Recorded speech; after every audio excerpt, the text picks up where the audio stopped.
Hi, Sandy. Welcome to the NTM Growth Marketing Podcast. It's an honor to be speaking with you today. Thank you so much for having me. I'm so excited to be here. So let's jump right in. And what immediately caught my eye about your organization, Unstoppable Domains, is literally the company name. So tell us a little bit about what is the company all about, your role at the organization. Yeah, so the company has been in business since 2018.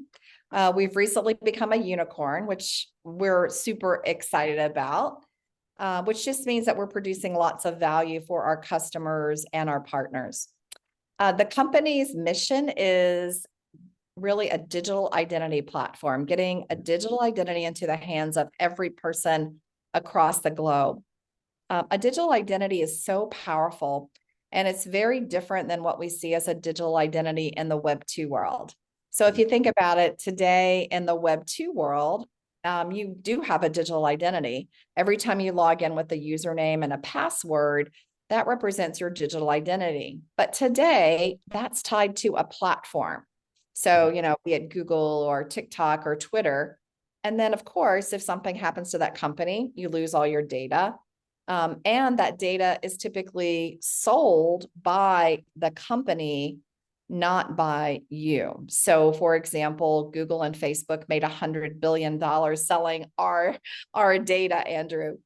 It's Now, insane. it is insane, right? $100 billion. So if you think now about Web3 digital identity, now that's a digital identity that travels with you. It's tied to you, not a platform. And what that means is that, so anything that is shared if you agree to it. So who you share it with, when you share it, how much you share, how long you share the data for is all decided by you. And then you collect that data. You get to decide, what that data, and how that data is displayed and how it represents you. Do you mind if I share a quick screenshot? Would that be okay? Or Sure. no? Anyone who's watching on YouTube will be able to see this. So if you're listening on Spotify or iTunes, log into YouTube to watch this screen share. Yeah, so this is what a digital identity looks like. And the reason I wanted to show it is that I'm a visual learner. So I learn by listening and seeing things. So, once you get a digital identity, so for me here, this is Sandy.nft, I now have a Web3 profile. So you probably are looking at this going, wow, this looks like almost like a LinkedIn profile. But a lot more fun. But a lot more fun. Yeah, because it's got animation. This is my Ready Player Me avatar. So if I sign in to an application, remember I said that your digital identity travels with you. So let's say you take Sandy.nft, you can sign into a DeFi app or a decentralized finance app. You can sign into a metaverse. You can sign into a game. And you use the same ID, Sandy.nft. Here, if you decide to sign into a metaverse or a game, it pulls my avatar with me. So I don't have to recreate it or think about a different avatar. I now have reputation that I'm building throughout all of these metaverses. And then here, you see all of my collectibles that I have here. You see my badges. These are micro communities that I belong to. And you'll see that there are some of those that for me are very important. So I pulled those out as a featured community. And one of the things we hear a lot about this is that in the Web3 world, your brand is really speaking for you. It's very authentic. So for example, on LinkedIn, I could go put on there, I'm a big supporter of the climate and sustainability, but you don't really know, like, did I do anything for that? Or am I like throwing plastic bottles everywhere? Right. Here, you can see you've got this particular token, which is on the blockchain, and it shows that I planted a tree for every NFT. So not only am I supporting the climate and sustainability, you can see that I have done this. So my brand becomes more authentic because what you see here, I've actually done. I'll give you one more example. These are events that I've been to. So you can see I went to a Gary V event, like a private event for Gary V. Right. So now you can, yeah, for real. So I've got that here. You can see it. I've got the Psyche, right? I was at the opening show for Psyche. Only opening members get this. I was at the Sonic Bloom Festival. I went there 3 times. So you can see I'm a big fan. So when you see me wearing my super fan t-shirt for Sonic Bloom, you can go and say, wow, she authentically likes that music festival because Mhm. it's here. And I just see that that's so powerful. And that, in Web3, you're not just talking about things or rating your brand, you're showing your brand through action. So for me, that's a very powerful concept. And what is your role at Unstoppable Domains?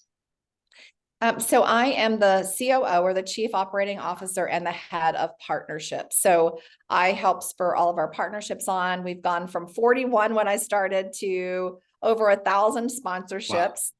Partners really matter in Web3. And then I also look after operations. So that's marketing and communications and legal, all the things that typically come with that particular role as well. It's real exciting, I have to say. What do you look forward to most on a Monday morning? What do I look to for most on Monday morning? Well, for me, it's always seeing what my partners and my customers are doing. Like, what are they creating? So this morning, for example, I walked in and immediately I was greeted with the African initiative that we just started. And that African initiative was how they're training 6 million women in Africa on Web3. And then the next thing I did was I went to look at some profiles. We did a Magic Eden mystery box. And to win some special digital identities, you created your own, like the profile I just showed, you created your own profile. So I was looking at those, and there are some really wicked cool ones and how people are branding themselves. Mhm. Um, and then I met with Doughboy. So again, unlike my Web2 world where I was meeting with, Mr. Smith or Miss Jane, now I'm meeting with Doughboy. Just fabulous entrepreneurs and investors who have really interesting projects. So that's what I look forward to, is that there really is no commonness to what I do. I'm like, looking at Africa, looking at branding, looking at, talking to investors on projects, just kind of all over the place. It's just super fun and energizing every time I have a different meeting or a session with someone. So there's a lot of questions that are coming up for me from that screen share, which was amazing. And thank you for doing that. The first one is, are you attending VCon? Oh, I want to attend because I don't know yet, because I don't know, Andrew. There are so many conferences all over. Right. And for a while, I was going to one every other week, and I actually have to do like real work too. So I'm going to try to come. I just don't know if I'm going to make it. So like next week, I'm in New York City for the Deloitte conference. Deloitte has a Web3 conference. And then 2 weeks later, I'm in Tampa. They have 1,000 CIOs. So now we're starting to see Web2 really wanting to understand what this is and why it's powerful. So I'm speaking in front of 1,000 CIOs in Tampa. And so we're trying to mix it up and get different people to go different places. I guess it's a long-winded answer just to say, I'm not 100% sure. The next question that I had, it's kind of a comment and a question. And if someone is looking at that screen share and going, would people really do this? I'm going to give an example in my life of how I think it makes sense. I'd love for you to share in more detail, would people actually do this? So you can see here, I have my Pittsburgh Steelers shirt on. Ooh. And I'm from Pittsburgh, live in San Diego, and I probably wear a Steelers shirt 4 out of 7 days of the week. And one day I was running on a trail and this woman stopped me.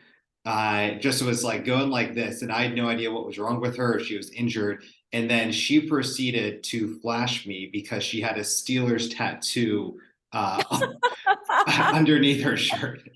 Uh, and so that's what I was thinking about, in the sense of, people are so proud of these brands they really care about. She literally had a tattoo, literally stopped a stranger to show me it. And so just share a little bit more, how that's applicable then to a wallet and everything that you just shared, and why people will actually do this.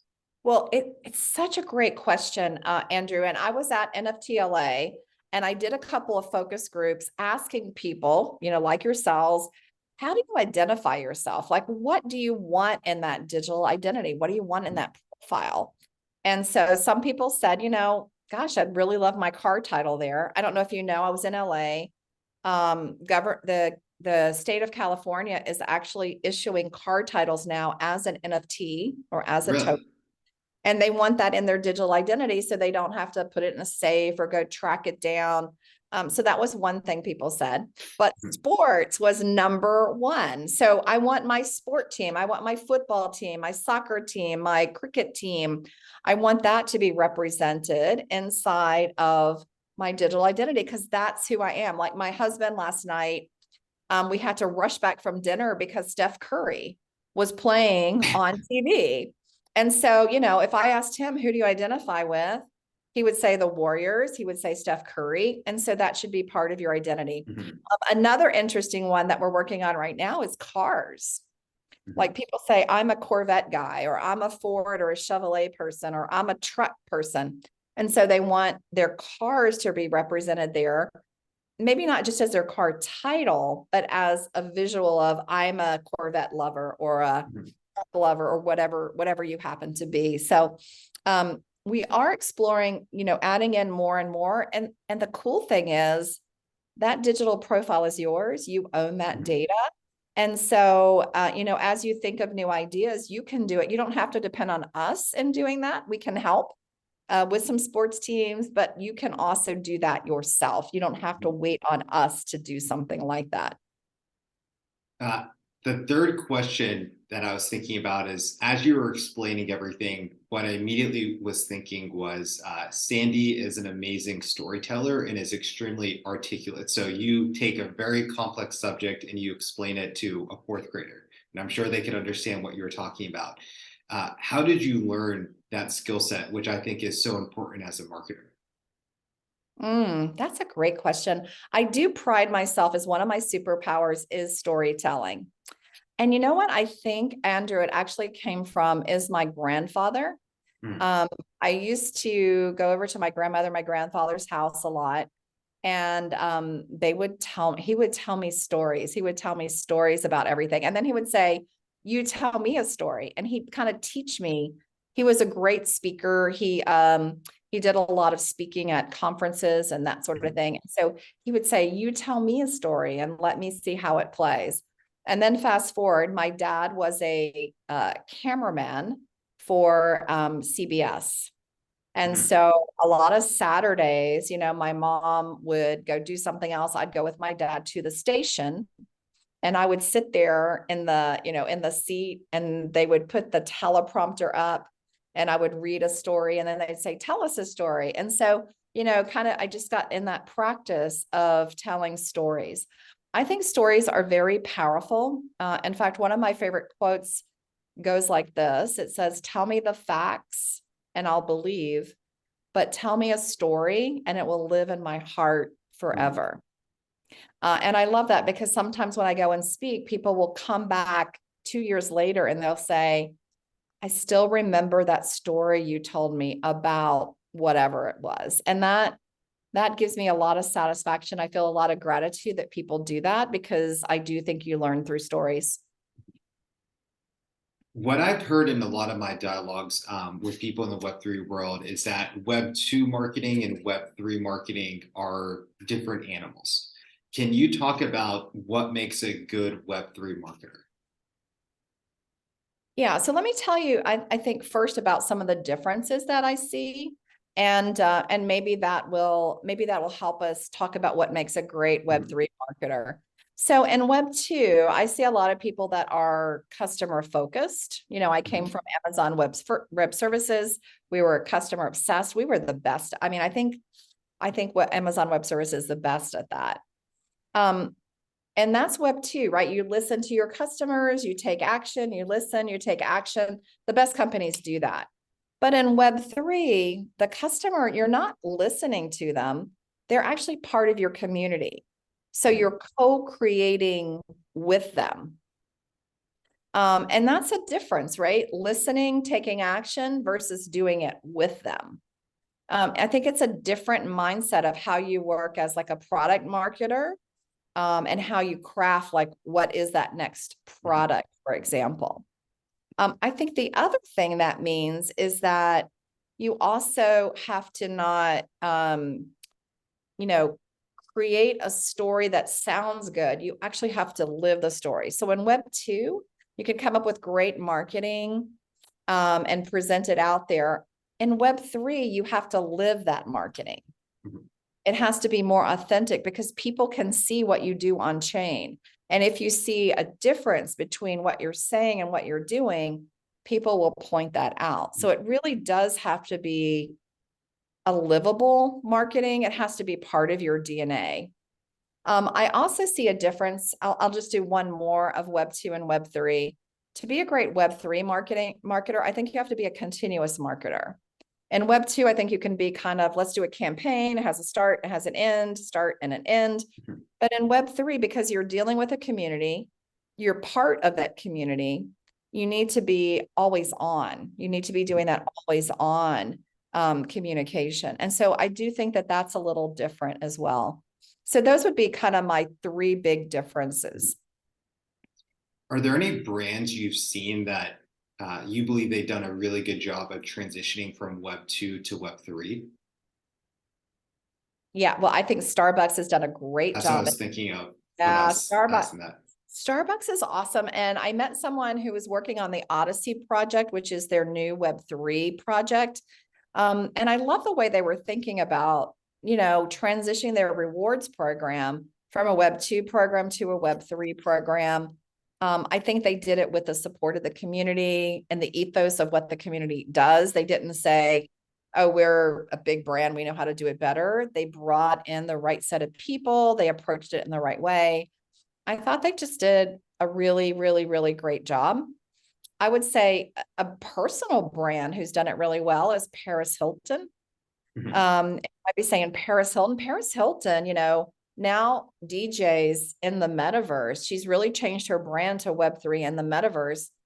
And the last time she DJ'd at New Year's Eve, she had more people in the metaverse jamming out with her than were in New York City with the Wow. dropping of a ball. That's pretty cool, isn't it? And so she's really transitioned, I think, from being, on reality TV, Web 2, to being in a Web 3 metaverse world where she has really adopted the culture, adopted the ethos, and really done a nice job at that.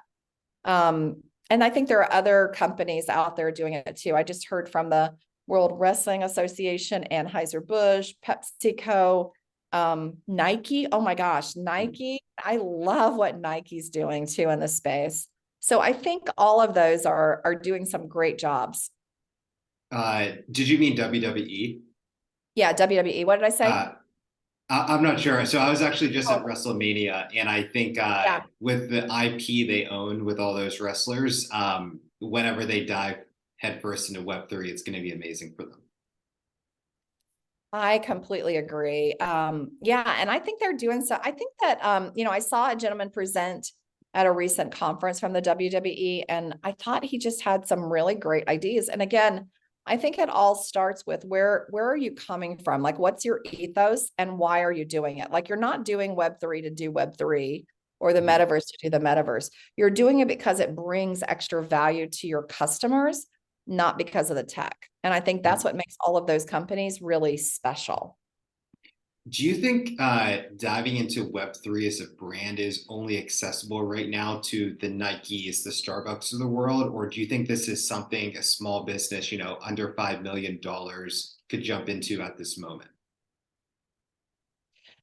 I mean, I think that any company today can embrace what's going on, especially now Mhm. with AI. So if I was a small business, I could create an NFT using Midjourney or Lexica today. I could get help from AI to help me create a smart contract for it and mint it, and then use it for rewards today. And the cool thing about that is that, I've talked to a lot of companies today who are doing like things on paper, right? Like they have a paper passport and they do a stamp for a Mhm. reward, which costs a lot of money. People lose it. People are dissatisfied with it. Whereas if you have that NFT Mhm. is immutable. It sits in your, in your digital identity, and you can use it anywhere. So I think a smaller company could do this as well and be very successful. Using, now brought to pass by AI. I think AI is making a lot of things a lot more accessible. And in fact, last night, in honor of that, we're having a small business symposium here where I live. And so I posted some of my favorite AI tools that I use in my Web3 and metaverse space, just so others can learn about it and see and know that these are constantly changing and moving so fast. I want to go back to a point you made of the difference in Web 2 and Web 3 marketing, which I thought was really brilliant. So you were talking about how Web 2 can sometimes be, a campaign for 30 days and then you're done. Web 3 is continuous all the time. Can you share in a little bit more detail what you mean by continuous marketing in the Web 3 universe, and even any advice, a solely Web 2 based organization can learn from that? And I'll give the example of, in our space, which has been a lot of Web 2 marketing, companies that do product launches twice a year, but they only market for their product launch. It's just like marketing shuts down for 5 months, and then they try to just have a huge ad spend campaign, or try to, hit up their email list to buy again, which isn't the best way to go about your marketing push. Yeah, I completely agree. So this is why I think it needs to be a continuous marketing, and you can say push campaign, whatever you want to say, but it needs to be continuous, because in the Web3 world or the metaverse world, you're really talking to your community. I'm not even going to say marketing. I'm going to say talking to your community. And so, they're like a group of friends for you. They're your tribe. And so you wouldn't go 6 months without calling your best friend, Right. right? It doesn't make any sense. Like, if you wouldn't do that with a personal relationship, why would you do that with a business relationship? And so I think, having a community platform, understanding what the community is doing, understanding what they need, maybe even having community members talk on your behalf and share on your behalf, doing that in a continuous fashion, to me, should be very natural. And I know in the Web3 world, it's required, right? Like, communities built up. I see this big emergence now of these micro communities that are being built. And they could be around, like, I'm seeing some being built around NFT collections, or, that you are supportive of a particular blockchain, or that you're supportive of a particular city or activity. And you can be members of multiple ones of those. And so I think for marketers, it's really important that you understand not just when the community comes to you and is participating with you, but other things they're interested in and how you can connect them. Web3 gives you the tools to do that. If you learn them and if you get in there and are authentic, I think that you do much better. I mean, again, Nike and Starbucks and all those guys are doing it at that level, but I'm also seeing some smaller companies to execute on those strategies as well. Something you mentioned at the start of the dialogue was the number of conferences that you've been attending. And so clearly you're in real life with people, and you have a virtual community facilitated through Discord, Twitter, whatever the platforms are. What advice do you have for brands of how to be able to combine both of these worlds? So, that is why people ask me why I've been attending these conferences every couple of weeks. Well, I'm meeting so many people, in the metaverse, on Discord, in Telegram. And I think that's really good and powerful. And I am a believer in virtual, but there's nothing that replaces in real life in my mind. And so what I wanted to do is go and meet some of these phenomenal people that I've been meeting, in a Zoom session or in Telegram. And so I believe that as you form a deeper relationship, having a couple of touch points in real life is really important. Selecting the right places, like where they go, is also important. So, for example, there's, ETH Denver, phenomenal conference, primarily for the builders, right? The developers. There's NFT NYC, another phenomenal conference, was really geared around creators. and meeting those creators. We were Mhm. just at consensus, which in my mind is more business to business. So you're meeting businesses. So the reason I went to all three was that each had different audiences that I wanted to meet and connect with, because all of those creators, builders, businesses are all important in this Mhm. gigantic ecosystem that we have out there. I totally agree. And, I'm going to be doing a cold plunge in sauna with some virtual friends next week. And I don't know how else you could facilitate. I mean, maybe we could go on a quest in a video game, but even then, suffering together in real life like that and sitting in a sauna together for 45 minutes, there's something about that you just can't beat. It's really true, and at these conferences, you're doing fun things together, usually, like you're also doing business, right? But you're also, you're breaking bread together, you're Mhm. watching a great band together, you're doing a quest. One of the parties that we were at did a pool foosball championship, right? So Nice. you got paired up with someone else, and yeah, I think all of those things are fabulous. And I have to say, I believe in technology. I'm a geek girl, but I still believe there will be nothing that Mhm. replaces in-person relationships. What's a marketing opportunity you're really excited about in 2023 for Unstoppable Domains? Whether it's, in real life stuff now that COVID's dying off, whether it's, TikTok, maybe Facebook is you're finding an arbitrage over there. What are you excited about this year? So, in terms of the channels, which I think is what you're really speaking Correct. about here, I think that, for us, we do a lot on Twitter. That crypto Twitter is really big for us. And we want to do more there to engage that community, to figure out how we can have closer ties, get more information from them in that way. So I think Twitter is probably one of our biggest channels that we use today. We do also a lot of videos. So we do reels on TikTok and other places, but we find that that's good for awareness. We found that the engagement for us comes through Discord, comes through Twitter, Mhm. and comes through Telegram today. Now, what we're, kind of one of the big moments that we're looking for this year is really around loyalty and Mhm. how you can use that digital profile and loyalty. And we'll take that out through multiple channels. So we will take that out to develop awareness of why loyalty in Web3 is different than Web2, and engage people for their ideas on Twitter and Telegram. And really looking at a lot of those different touch points as we go. So I'm not sure you can take one channel for everything that you need, but I think different channels are required for different elements of what you're trying to accomplish. And we Oh, haven't had much luck on Facebook, by the way. So we don't really frequent Facebook. Facebook Reels, I found a big arbitrage in those this year as they're trying to compete with TikTok. But at the same time, a lot of the Web3 world doesn't want to be on Facebook. So your people might not be at the party over there. Yeah, they are on LinkedIn, which I found interesting. Mhm. LinkedIn, Twitter, of course, Instagram, TikTok, yes, all of those, yes, for different reasons. But Facebook, no. And in fact, when I post some stuff on Facebook, I get a lot of interesting comments. Something I find really challenging as a marketer is, there's the mainstream social sites, whether it's Facebook, Twitter, TikTok is now a big player, and then there's all these new ones that keep on popping up.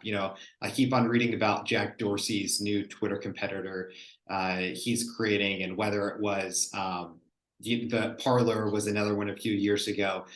So how do you as a marketer uh, evaluate these new social media platforms that keep on popping up and when you think it would be an effective marketing channel for your brand and not just have shiny object syndrome and just keep on chasing the new cool thing that keeps on popping up each month.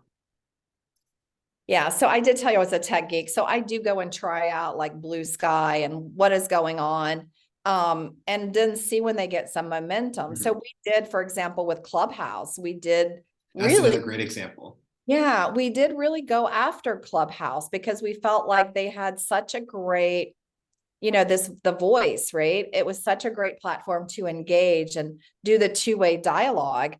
The cool thing though was when they started to die, it was an easy transition over to Twitter Spaces. I was just gonna say I love Twitter Spaces.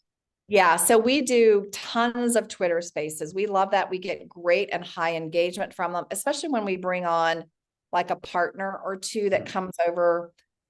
Topic is also important, but we do see great engagement. So that was a great example where we said, there is nothing else out there. Let's go to Clubhouse. We hung out in Clubhouse until Twitter came along. Twitter started gaining popularity, and we were just watching and monitoring. For us, it's really about where is our audience, where is our community, where is our tribe. And so we kind of follow the tribe, if you would. We don't try to recreate the tribe in another channel.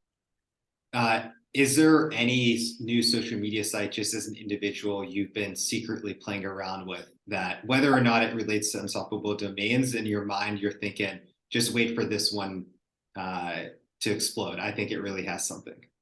The only other one that I really think has some legs is Blue Sky. And that's a Jack Dorsey Twitter Yeah, competitor. so I've been playing around with that one. I'm not using it for business at all right now, but I am just playing, just playing around with it to see what's going to happen. I just met their CEO, so, had some dialogue there too, understanding their vision and where they're headed. So that's really been the only new one that I would say that really stands out right now. And there's so many, like, people will say, how do I get in touch with you? And I give them like this, well, you can do Signal, WhatsApp, Discord, there's just like this laundry list. I think the real play, Andrew, and I don't know if anybody can create it, but as I talk to startups and they're like, what should I build? If they could build one platform where we could get access to all the information, like I have DMs on I Twitter, that would be so amazing if there could be one kind of dashboard for all those communication tools and channels. I'm pretty sure Ryan invented that on The Office, if you're an Office fan. Yeah, that's right. I think it was called Woof. It is true. It is true. But I wish that there was something like that, because a lot of times people will hit me up on one channel or reach out to me on one channel, and maybe I don't see it like all the time. And so then they'll hit me on like 5 channels. So now I not only have information coming in from one channel from one person, but one person to multiple channels, because they're trying to figure out which one am I going to look at Right. first, which is also fascinating to me. Do you like being on the receiving end of that? I do not. It's too much. I mean, here's the thing. I really want to be responsive to my customers and my partners at all times. Mhm. Um, but literally, last night I cleared out Telegram. I woke up this morning to 277 new messages. Wow. Now, I already muted like all the major groups. Like there's a Token 2049 group that I've got that muted. So that's not even included in that. That's like more one-to-many or one-to-one conversations. That's just one channel. That doesn't include all the DMs I'm getting on LinkedIn or Twitter or Mhm. Signal or all of that. So it's a lot to manage, and to be, and to hold yourself to a standard of being responsive. Mhm. In fact, this morning somebody emailed me. I forgot about email, and I didn't respond because I'm so far behind on my email right now after the conference last week. So they DM'd me on Twitter, and he's like, "Go check your email." So then I had to go to Twitter to go check my email. It's fascinating. It's just fascinating. Well, I've just one last question to ask you today, and this question is, what is the best purchase you've made for under $100 in the last 6 months, and why? And it could be either personal or professional. Hmm. Okay. So you're gonna laugh, but I love so it's for snacking. So I like to snack healthy, Mhm. and I travel a lot, and I'm not a big granola fan, but I love popcorn, and popcorn's supposed to be very healthy for you. It is. I bought this new contraption where you can make popcorn in the microwave, but you put like just a dab of oil in it, so it has some moist, I don't know how you Mhm. would call it. It's got some texture, some moisture. And then I bought this set of salts. So it's and I know salt's not 100% healthy, but I guess I would say flavorings, maybe flavoring. So I can do like Cajun or sriracha or, Oh, nice. and so what I do now before I travel is I take out my handy dandy little popcorn maker, So easy to use. I pop it in the microwave. I make my popcorn. I do different flavorings and I make myself these little That's awesome. filled bags of popcorn. I think it cost me like $20 on Amazon to get the popcorn maker. And now it's so funny, Andrew, because my daughter's kind of taken it over. When I travel, my husband makes his popcorn. Like we only make our popcorn now with this microwave popcorn maker. Pretty Uh, cool. yeah, that's very cool. And popcorn is a great dessert substitute. I like watching Netflix or eating sweets at night. And so if I'm kind of in my just zombie phase of the day, that's a lot healthier than like chocolate cake, is the advice I got. Oh, yeah, yeah, yeah. And I listened to there's a guy, I think his name is Dr. Mark Hyman. He just wrote a book He's on, great. oh, you know him. Okay. Did I say his name right? Dr. Hyman? That sounds good enough for me. Okay, okay, we'll use that. We'll go with that. So he just wrote a book on longevity, right? How to live to be 100. I'm not sure I want to do that, but that's one of the books he just wrote. And one of the he does a lot on Instagram, Mhm. and one of his little slideshows was about popcorn and the Mhm. fiber healthiness of it and why you should eat some every day. So I'm like, I'm in on that one. Without all the butter. That's a big you Without, can't just I don't like the butter. The butter makes the popcorn moist. I don't it, like that. right. I don't like it. And I also, I also know like when you pop it on the stove, you get a lot of oil in it. And those microwave bags, they have all Mhm. that goop in the bottom that's Right. not healthy for you. So this way I know precisely what's going into the popcorn because it's just popcorn or my flavoring. So Love it. yeah, hit me up for that one for sure. For sure, if you're interested. I guess the other cool thing I bought was I bought this funky jacket online and it was from a woman that I support. She's a female founder, and she does jackets that match your virtual purchases in the metaverse. Oh, So very cool. if you design a jacket in the metaverse, then you can order it online to have the same jacket. So I had one of my designs in the metaverse that I wanted to take with me to NFT NYC, so I ordered that jacket and I got tons of compliments on it. I think the jacket was like $60. Very cool. I loved it because I was so like in the NFT mood, right? It was like a wearable in the metaverse that I was wearing in real life. So I love that phygital area. Do you remember the company name or the woman to give a shout Yeah, out? it's 360 fashion. So she's Okay. got she actually has a ring that you can also buy in the metaverse and you can it's really cool. It's got an IoT sensor in it and you like if you get in trouble as a woman, like if Mhm. you're fearful or you get assaulted, you can press that. If you have it set up, it will actually call the police or your Wow. significant other or someone else so you can get help. So when I travel, and it's a beautiful ring, so I always wear it when I travel. I just have to be careful because I'm constantly, you see, I move my hands a lot. So I Right. don't like sit here and do this and have like 50 police officers come try to rescue me from nothing, But it's a really smart thing to do. And I love her designs because she's always thinking about safety or comfort or, that kind of thing. So she kind Mhm. of combines the beauty with the function. Perfect. Well, Sandy, just one last question. And you hinted at you have 20 plus ways people get in touch with you. But if there's, shout outs to Unstoppable Domains, whether, to learn more about that organization. If you do want to share, ways to follow you, get in touch with you, feel free to give any shout outs. Yeah. So Unstoppable Domains is unstoppabledomains.com. You can go out there, get something like that sandy.nft and set up your profile. I just recently did a blog. So if you want to create your brand, read that. If you have questions, you can reach out to me on LinkedIn. I'm Sandy Carter on LinkedIn.